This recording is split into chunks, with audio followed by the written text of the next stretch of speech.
Hello YouTube.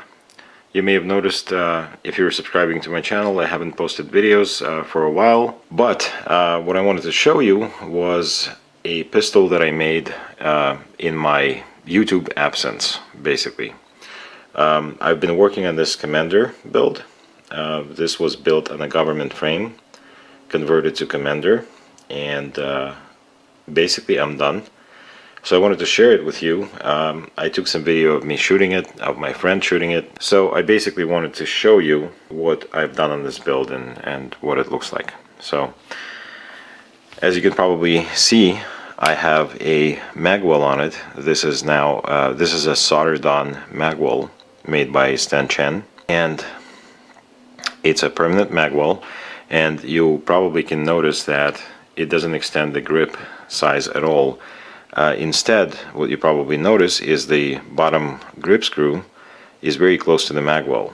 So the reason why that's like that is that the frame was actually relieved by the height of the magwell, and then the magwell was soldered on to replace the removed material.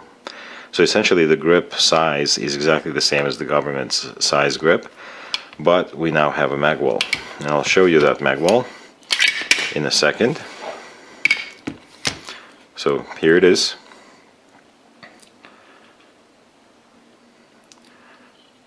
This magwell suit comes with a mainspring housing that is already relieved in the back, and magwell basically already has that bevel on it. So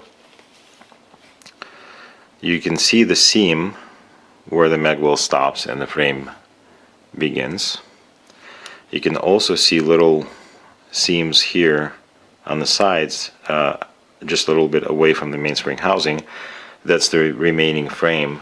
I wanted to tell you right away that I will be making another build, another Commander build, and also soldering on the magwell and checkering, doing pretty much everything I did on this one, only the frame is going to be different. It's not going to be a railed frame. And I might go with a different beaver tail and hammer. So the reason why I mentioned beaver tail and hammer is that they're concealment kind. You can see that the beaver tail is shorter. It doesn't have a hammer scallop in it. It's flat because the hammer is shorter. And this time I've tried to fit a Wilson Combat beaver tail. So it's a different radius, it's a compound radius. It was a pleasure to fit, and I actually do like them a lot. The other thing I did was I dehorned the pistol, so you can probably see that all the edges are smooth and softened up.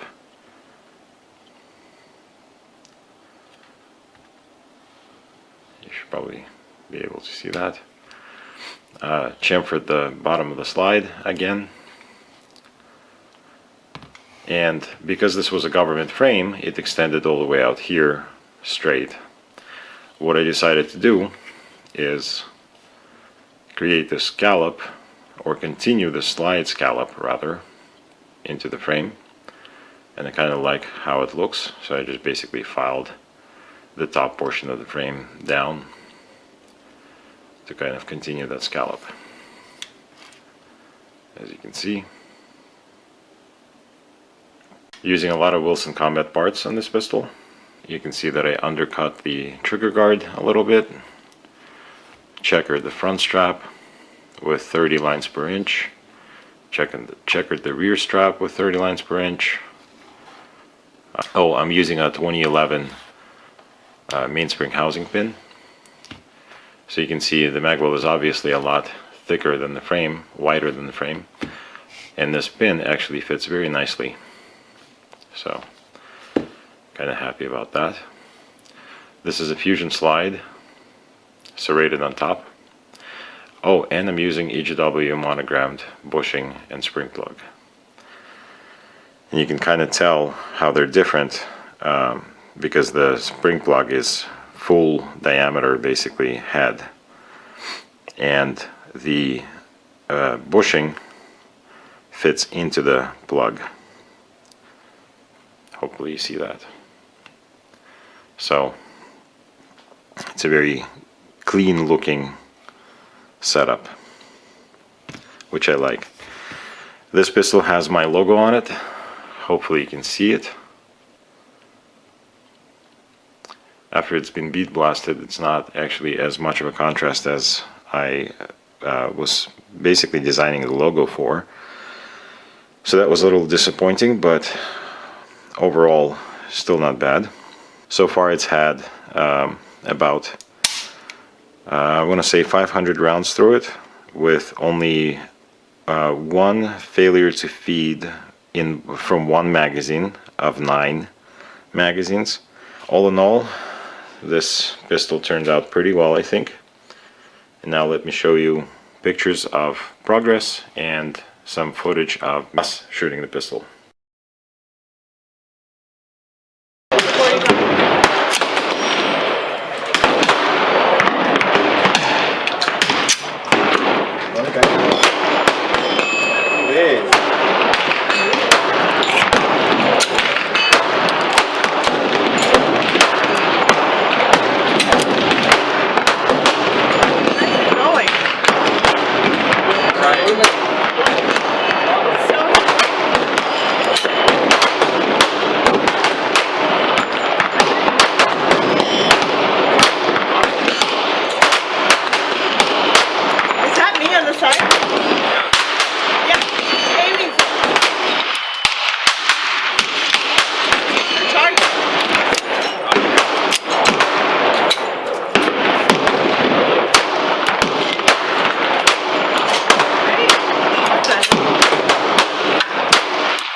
Really? It feels more like a